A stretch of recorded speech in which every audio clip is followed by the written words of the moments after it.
Hey, this is Christopher Parham, otherwise known as Ice Cube 57 on the Endless Fair Forum. I'm just doing a quick overview of the bike. The bike is a giant Revel 29er, but it's not on 29-inch wheels, it's actually on 26-inch wheels.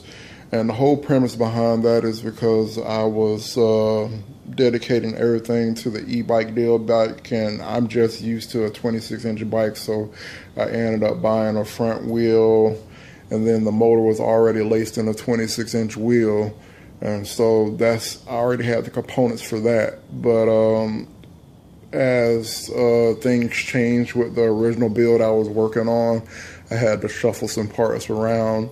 And the bike shop told me that, all right, if you had 26 inches, you could buy the giant Revel. I already had a 29-inch fork left over from my previous build, and it was an air fork, so it can actually support my weight and actually have suspension versus the standard spring forks that normally come on bikes like this. So giant Revel 29er, but it's on 26-inch wheels. All right, so let's start off with the controller. The controller is an 18-FET 4110 controller. It's tuned to 65 amps on the battery and up to 170 amps on the phased current. Okay, the controller is also regen enabled, so it does use electronic braking to slow me down. There's no 3-speed switches associated with the controller. The throttle isn't going to the controller. It does have a psychoanalyst connector. And in this build, the psychoanalyst is pretty much controlling everything through the psychoanalyst connected to the controller. So I'm looking to kind of mount this in another location or find some way to permanently fix it. It is attached by a screw up here, but only by a zip tie down here. I'm looking at something to attach to the rack to make it a more permanent installation. The motor is a MXUS 3000W motor. It is one of the most raved about motors on the forum. It's a 3000-watt continuous or capable motor. This is the 4-turn version. At 100 volts, it has an unloaded speed of between 70 and 75 miles per hour. I have gotten this bike up to slightly over 50, so it is a pretty nice motor. I haven't really gotten it hot yet, but I shouldn't be able to because the motor does contain a temp sensor, and I do have it wired to the psychoanalyst for thermal limiting. Of course, you see I have the disc brake installed. It does have a 7-speed cluster. The granny gear is locked out. I have the derailleur adjusted to where it can't reach that because the derailleur was scrubbing up against the side cover. I can probably put 2 spacers behind it and get to the granny gear, but when you have an electric bike, you really don't need the granny gear unless you're stuck somewhere, and I have plenty of gear range to where I should be able to pedal out of any sticky situations. Now I have an Ebike CA torque arm on this side over here, better than nothing. On the other side, I have a torque arm from Orlando on the Endless Fair Forum. He makes these water jet custom torque arms. The disc brake, the rack is a disc brake compatible rack, so it clears everything.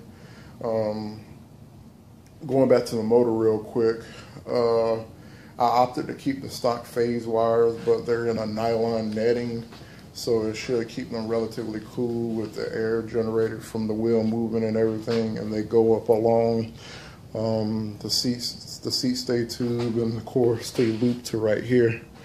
So that's what's going on with that.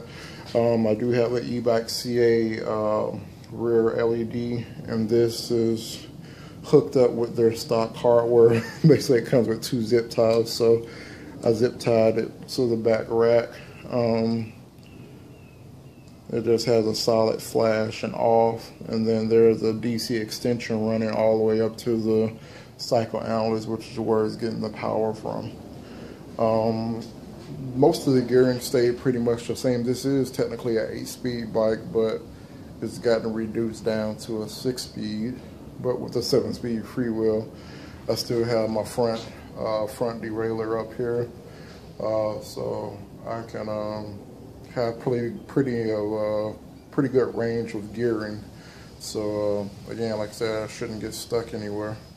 The kickstand, it actually is a kickstand from Ebike deal, and it actually mates perfect to this bike and gives the front wheel enough lift so you can work on it and not have to worry about the bike tipping over. We know about those single leg kickstands, they're not worth a damn, but this is a pretty solid kickstand. Going back around, these are little Velcro sleeves provided by Ebike CA. All of the wiring for the controller is nestled in that.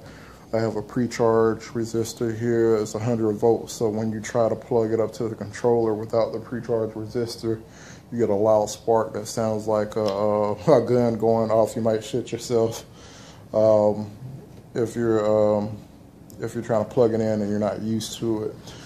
Here we have the additive frame bag. It's an expensive damn bag at $180, but I couldn't ask for a better battery bag. It kind of keeps the weight centralized on the bike, and it's very, very easy to remove. There's just one buckle here and two down there, and then you just lift, you lift the bag up right here and take it off. The batteries that I'm using are 16 amp hour 6S multi-stars and 24S configuration. This pack is the pack that's in the additive bag is a very, very simple arrangement. So I'm just seriousing the connectors. It goes to the pre-charge, goes to the controller. The bag closes like so, and then it latches, and it actually is pretty nice, especially if normally if I'm just riding motor only, I lower the seat a little bit. And the battery bag actually kind of gives you something for your knees to rest against or clench onto, because the acceleration is pretty badass on this bike. Now we're going to go back up to the front of the bike. All right, so we just have some generic ergonomic grip, and they're shorties, so because I knew I would need it for the thumb throttle and all of this other stuff. I was able to maintain the regular gear cluster up here. And the brakes, they're Hall effect brakes, so they were a little bit different to set up, but the quality of the brakes looks pretty good compared to most of the stuff that I see on the market. Zip tied everything together to keep everything tight. I have the cycle illuminator here, and it puts out a pretty nice amount of light. So you got on and off, and then if you do half press, you can actually see it pulse width modulating, but it has 3 different brightnesses and off. So, and that's powered by the cycle analyst, and then it goes to a Y cable that splits power off to the light on the rear, and then it goes to the cycle analyst. So it's and this is like off the shelf stuff. I didn't have to make any special cables. You just buy it at Ebike CA, ebikes.ca, and this is their product. So they're proud of it because this light wasn't cheap. The rear light wasn't cheap. Cycle analyst definitely isn't cheap, but it's all worth it.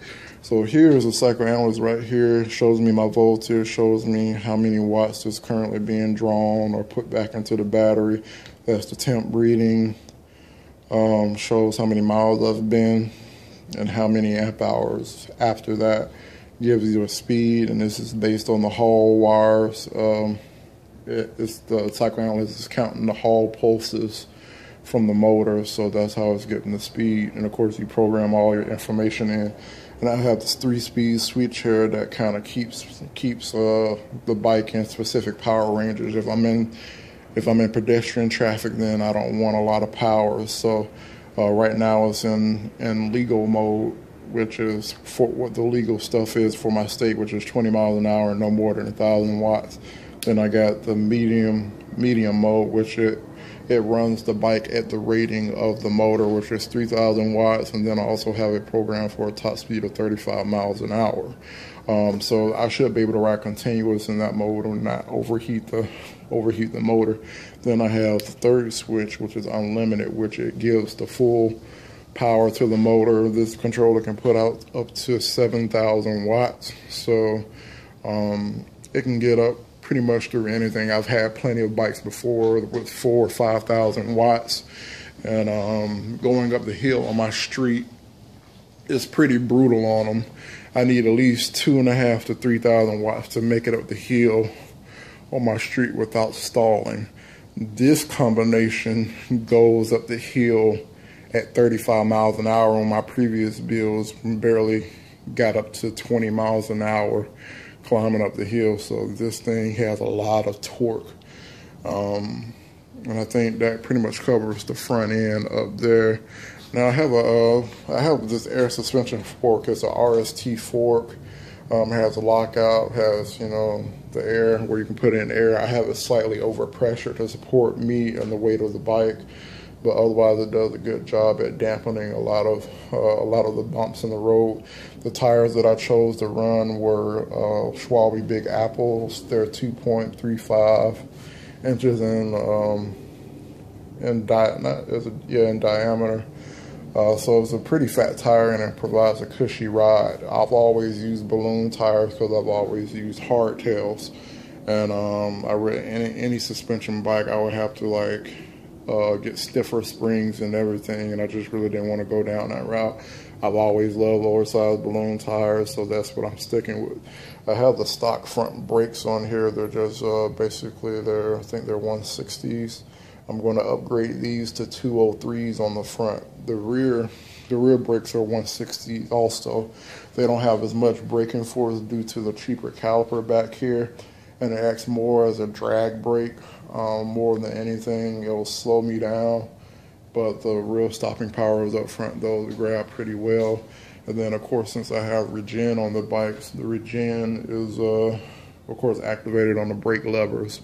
So on a partial pull, the regen enables, and if I grab harder, the rear brakes were engaged. So half press on either lever will give me regen. Full press on the rear, it'll cause the rear brake to grab a little bit more. I purposely set up the rear to be a little bit weaker so I can just pull it a little bit without the pad engaging.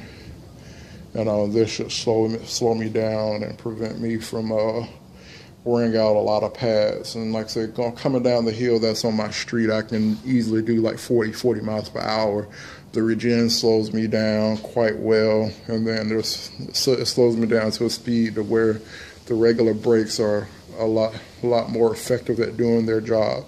So other than that, the bike came with cheap pedals, and again, like since I had stuff left over from the other project, I swapped out the cheap pedals for casted solid. I think they're solid aluminum pedals.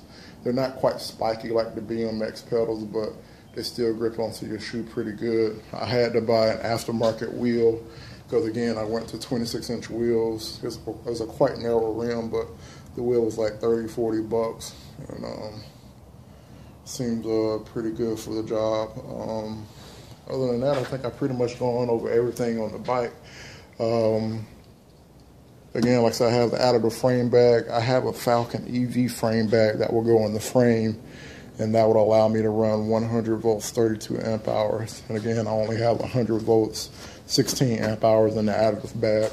I can put one, I have one more bat that goes on the rear in case I want to expand the range to 100 volts, 48 amp hours, but at that weight, the bike would weigh over 100 pounds or 110 pounds, and especially with the way that this thing pulls and coring and everything, I need to keep the weight centralized and keep the center of gravity low. Having 15, 20 pounds back here would probably destroy the handling, but if I was going on a long range, steady 20 mile per hour ride and I needed all the range I can get, I could put one more bag on back there. But that's the bike. I can't really tell you any more. The cost of this bike is think it was $550. It seems like a pretty solid frame. The triangle isn't as large as I like. It only fits four of the multi-stars in the frame, or it could probably fit up to 8 of the 10 amp hour multi-stars. So, you know, I could, you know, swap things out and, you know, put just a frame bag or whatever. But my main issue is I like the additive bag, because whenever I transport my bike, I transport it on a rear rack like this, and so that wind is hitting the side of the Falcon EV bag. But if I have the additive bag like that, I can remove it. I can remove it really quickly. There's a hole in the frame where the wind can blow through, and then whenever I'm putting the bike together, I just put it on the bike, and a minute, not even a minute later, the bag is installed. So that's why I opted for the additive bag. It's really worth the money if you can get the additive bag. Another small thing is I have my Sony camera here, so whenever I go on any rides, I'll try to record the video so we can see the performance of everything. Another cheap thing, cheap ass bell. Let people, pedestrians, know that you're there. It's not really going to help in traffic, but on pedestrian trails, which I mostly frequent, you know, they'll let you know that you're coming. The motor has a little bit of a growl to it because it is on a trapezoidal controller, a square wave controller, so it does have a growl. The videos pick up a lot more audio because it's being transferred through the frame. Since the camera is solidly mounted to the frame, it just transfers the noise and makes it sound a lot louder than it is. But it's not that loud. But again, sometimes you want a little bit of noise because people aren't expecting you to come up at that rate of speed, and if they kind of hear you coming, you know, it's good for both parties. At speed, over the wind noise, you know, it sounds like any other motor. So, I mean, it's not silent, but all I know is this motor puts up, this is the beefiest motor that I've ever ran. Even compared to the old heavy Crystalite, the X5 Crystalites. This one has way more torque because of the wider stator and the thinner laminations, steel laminations and everything. It just makes more torque, is a lot more efficient. And even me beating on it the past few days, one of the things is you kind of find yourself backing off the power a lot. But even me pulling the hills and riding around in my neighborhood, this is pretty respectable as far as watt hours. I still haven't got it on the road to really see what it really drinks, but normally I'm in the 80s on a high performance build. I'm normally like 80 watt hours per mile to get the same performance on cheaper motors. So like more of the power is being transmitted to the ground as usable force or usable power, versus the other motors where you pump power into them and you might pump 5,000 watts into it, but only be really getting 3,000 watts of power because of all the losses and everything. So this seems like it's more efficient so far. And like I said, I've gotten this thing up to 30, 40, 50 miles an hour, and you're really white knuckling and clenching the frame bag with your knees, trying to stay on the bike, because this will get away from you. I've had to tone the power down so much, you know, through the psychoanalyst to just get it to where it's rideable but still has performance. And you know, the acceleration is, I didn't really take that much from the acceleration, because within like one or two seconds it's accelerating. I just soften the initial ramp of the throttle so it doesn't buck you. But other than that, that's it. That's really it. Thanks for watching, and I hope this answers a lot of questions for anybody that was interested about how my bike looked and what was going on and everything. So thanks for watching.